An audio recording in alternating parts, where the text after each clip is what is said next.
We have a variety of questions from the audience. Let me read out a few of them. About 3 sets of questions I will try to present to you. First set, is there a chance that the democracy in the USA is going to turn into an oligarchy? That's one question, and I'd like to read out this one, accompanied with the previous. One of the logical possibilities behind the 9/11 attack is that directly or indirectly the Bush clan is behind it. After all, they benefited most from it. The establishment media ignores this issue. This is the usual conspiracy theory. Do you have any evidence, pro or contra, or do you know of any evidence? Another set of questions. Why don't we? I'll forget. Oh, sorry. Okay. Yeah, I'll forget them. Thank you. Let me start with the second one and go back to the first one. The first one's more complicated. The second one, first of all, did the Bush administration gain from September 11th? Answer, yes. Does that tell you anything? No. Every authoritarian system in the world gained from September 11th, and it was immediately predictable. I mean, I remember my first interviews with journalists a couple hours afterwards. The first question I was asked is, about this, and I said, look, every power system in the world is cheering. The Russians love it. It's giving them an excuse to increase their atrocities in Chechnya under the pretext that they're defending themselves from terror. The Chinese love it. They're going to step up their atrocities in Western China against the Uyghurs, claiming its defense against terror. Indonesia loves it. They're going to go on a rampage in Aceh and massacre everyone because they have to defend themselves against terror. Ariel Sharon will, go wild in the occupied territories because we have to protect ourselves from terror. And so it continues. In fact, just about every country, the more violent ones just extended their own violence, but the less violent ones, say like England or the United States or France, immediately imposed what they called protection against terrorism acts of one kind or another, which had almost nothing to do with terror, but a lot to do with disciplining their own populations. So if you take a look around the world, the more, what are called the more democratic societies, instituted mechanisms of control of their population under the pretext of defending themselves against terror. So, and this was completely predictable. This happens after, even after an earthquake, things like this happen. Power systems will exploit it to expand their own power over their primary enemies, which are their domestic enemies, their own population. And if they happen to be carrying out violent repression, they'll extend it. So the fact that the Bush administration gained from it, although true, that doesn't seem to tell you anything. It just says they're just one of the power systems in the world, so they gained from it. Did they plan it in any way or know anything about it? This seems to me extremely unlikely. For one thing, they would have been insane to try anything like that. First, if they had, it's almost certain that it would have leaked. It's a very porous system. Secrets are very hard to keep. So something would have leaked out, very likely. And if it had, they'd all have been before firing squads, and that'd be the end of the Republican Party forever. To take a chance on that,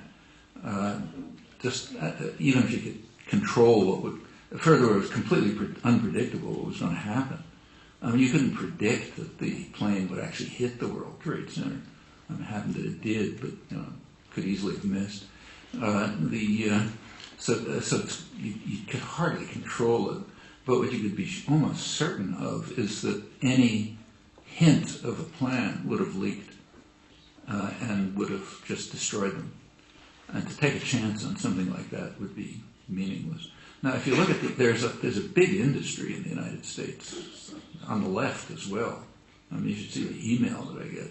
There's huge internet industry from the left trying to demonstrate, and there's books coming out that were bestsellers in France and so on, that this was all faked and it was planned by the Bush administration and so on. If you look at the evidence, anybody who knows anything about the sciences would instantly discount that evidence. I mean, there's plenty of coincidences and unexplained phenomena, and, why did this happen and why didn't that happen and so on. But if you look at a controlled scientific experiment, same thing is true. I mean, when somebody carries out a controlled scientific experiment at the best laboratories, at the end, there are lots of things that are unexplained, and there are funny coincidences and this and that. If you want to get a sense of it, take a look at the letters columns in the technical scientific journals. So like Nature or Science or something. The letters are commonly about unexplained properties of reports of technical experiments carried out under controlled conditions, which are just going to leave a lot of things unexplained. That's the way the world is. Now, when you take a natural event, not something that's controlled, most of it will be unexplained. There'll be all sorts of things that happened and that, you can, afterwards, you can put them into some kind of pattern, but beforehand you can't. And the pattern may be completely meaningless because you put them into some other pattern too if you want. That's just the way complicated events are. So the evidence that's been produced, in my opinion, is essentially worthless. And the belief that it could have been done is so,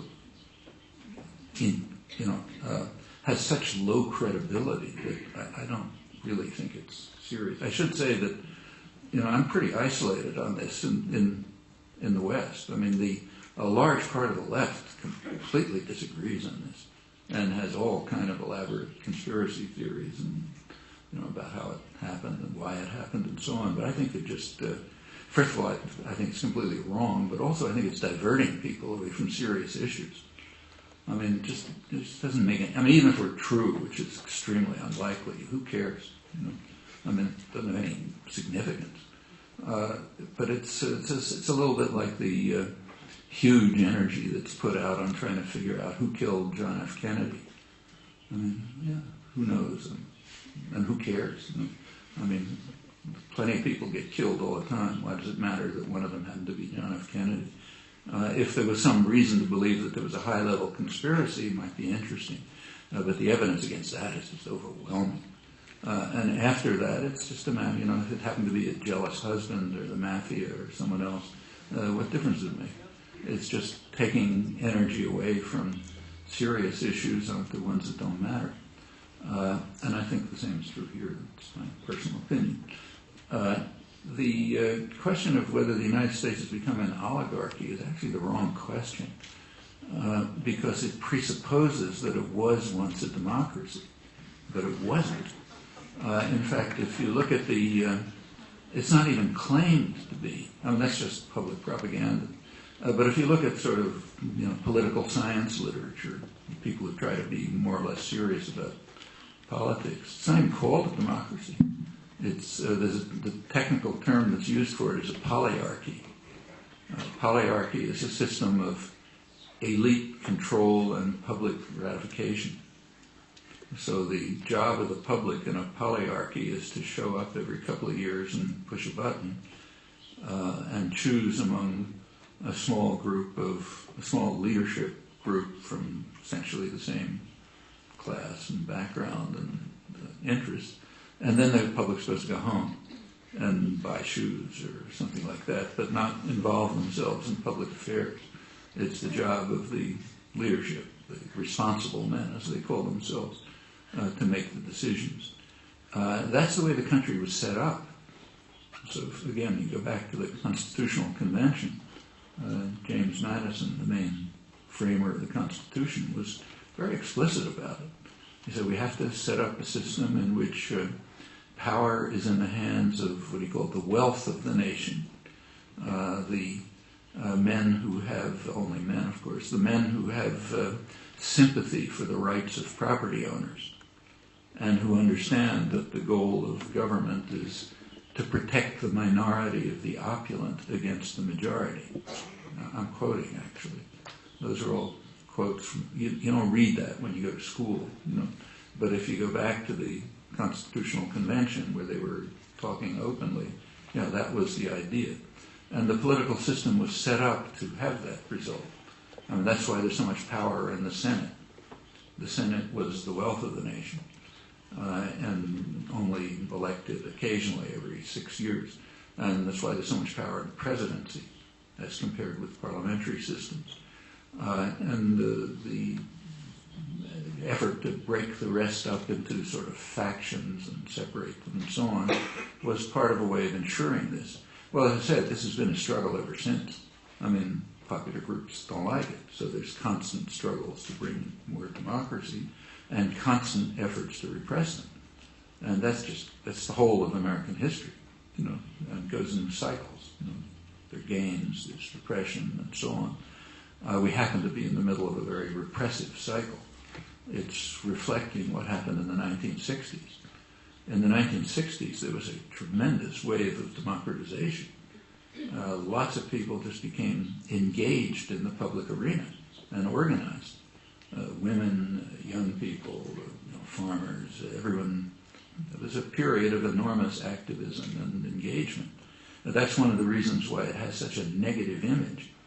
So if you read about the 1960s, or you study about it in school, you're taught that it was a terrible time. It was called the time of troubles. Everything was horrible. Well, it was. There was a move towards popular engagement in democracy, and that had to be repressed. And this is all over the world. It's not just in the United States. It's the same in Europe, same in Asia, same in the former colonies where up and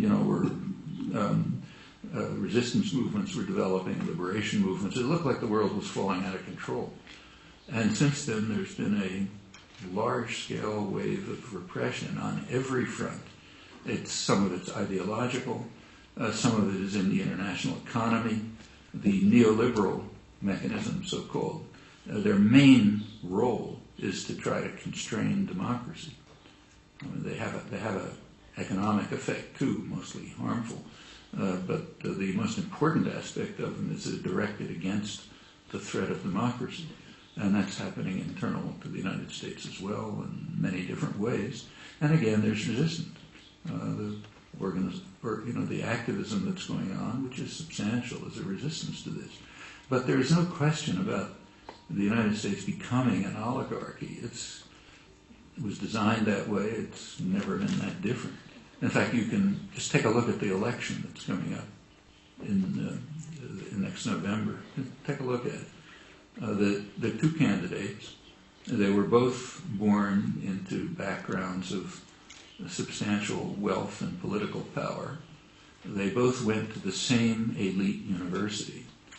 They both joined the same secret society in that university. It's Skull and Bones Society, which is to train rich kids into how to be rulers of the world, to get the right social attitudes and so on and so forth. They're able to run in the election because they're funded by the same institutions. The same financial and other corporate institutions fund them, so therefore they're able to run. And we call that an election. They had elections in the old Communist Party too. They did. They picked different people to run it. And this is an extremely narrow system. But there's a lot of propaganda trying to tell people, particularly people, say, in Eastern Europe, that this is some kind of democracy. It is some kind of democracy, but not political democracy. I mean, in many respects, it's a very free country. There's a lot of very good things about it. So the power of the state to coerce and control people happens to be very limited. Unusually so, I think, unique in the world. And that's a good thing. There are many good things, but political democracy is not one of them. It's got to be created. I mean, in many respects, the U.S. is what's sometimes called a failed state, a state with formal democratic institutions, but they don't function. And you can see that on policy issues all over the place. I mean, if you want, I can give you plenty of examples, but on major policy issues, crucial ones, which everyone regards as crucial, public opinion and elite opinion are completely different. And the result is that those issues simply do not appear in the political arena and are not discussed in the media, and people don't know much about them, and they have their feelings, but they can't turn into political issues because that's just not the way the country runs. If you look at the elections, the United States has an extremely powerful propaganda system, by far the most advanced in the world. I mean, the Russians, Germans tried to copy it, but they couldn't even come close in sophistication. It's called the public relations industry, which was created in the free countries. It was created in England and the United States for very good reasons. In England and the United States, about a century ago, elite groups came to understand that they are not going to be able to control their populations by force. Too much freedom has been won, so the capacity to control people by force had declined, and the only alternative is to control attitudes and beliefs. So they developed these huge industries, massive industries, to control attitudes and beliefs, and it just dominates the society. I mean, about probably $2 trillion a year in the United States is spent just on what's called marketing. Marketing is just propaganda. You know, it's ways to try to induce you to devote your life and energy to something that'll keep you away from bothering people in power. Consumerism, going into debt, whatever it may be, just don't bother us. You know, that's marketing. And it's an immense industry in the United States, England. By now it's spread to much of the rest of the world, but concentrated in the freer countries. These are modes of control. And, well, one of the things the public relations industry does is run the elections. So elections are run by the public relations industry. First of all, the financing of elections comes overwhelmingly from the corporate sector. Obviously, they have the money. They're going to finance it. Elections, since Kennedy, are mostly on television. That's the way of trapping people. But the public relations industry, which basically runs them, has an ideology. They're pretty straightforward. I mean, they'll tell you about it. The ideology is to keep away from issues and to concentrate on what are called qualities. So the way you present a candidate is not, here's what I think about this or that issue, but you can trust me, or I'm a leader, or, you know, I'm the kind of person you'd like to meet in a bar and have a drink with, or something like this. If you look at the campaigns, that's the way they're presented. You have to keep away from issues because most of the public disagrees on issues, and you don't want to get people involved in issues anyway. It's not their business. So what you do is present people as you create characters. I mean, the people who run for office they kind of come out of central casting. You know, they're trained to speak and talk in certain ways. And, I mean, take this whole business about Bush being a religious maniac. Maybe he is. I don't know. He could be about as religious as I am, for all I know. But everyone knows in the United States that about 40% of the population are religious fanatics. And I mean fanatics, you know, kind of like the most extreme Islamic fundamentalists. Over half the population in the United States literally believes that the world was created 6,000 years ago. And about 40% are what are called evangelical Christians. They've had a born-again experience, you know, saw Christ, he's going to save them, and this and that. Well, that's a huge voting bloc. And if you can pretend to be religious, you can try to gain support of that. If you notice, every candidate in the United States on either party, ever since Carter, started with Carter, but ever since then, every single candidate has to at least pretend to be a religious fanatic. You know? Well, it's partly to pick up that voting bloc. So, like, say, Bill Clinton, who, you know, you can imagine how religious he is. But every Monday morning in the newspapers, and all the newspapers had front-page photographs of Bill Clinton in church the day before, you know, singing psalms and so on and so forth. And the Bush people have pushed it to an extreme because, I mean, they're really harming the population, so they have to do something else to organize it. And it's the same with everyone else. And they all have to prove somehow that they have to they have to create characteristics which people may vote for. Well, these are all ways of undermining democracy. It's like trying to convince people to max out their credit cards on consumer goods that they don't want, or pay attention to can you trust him, are all modes of preventing the threat of democracy from developing. And these are, for obvious reasons, major industries. I mean, elite groups simply don't want the population to become involved in political and social affairs. It's much too dangerous. So again, asking whether the U.S. is becoming an oligarchy is just not the right question. Thank you very much.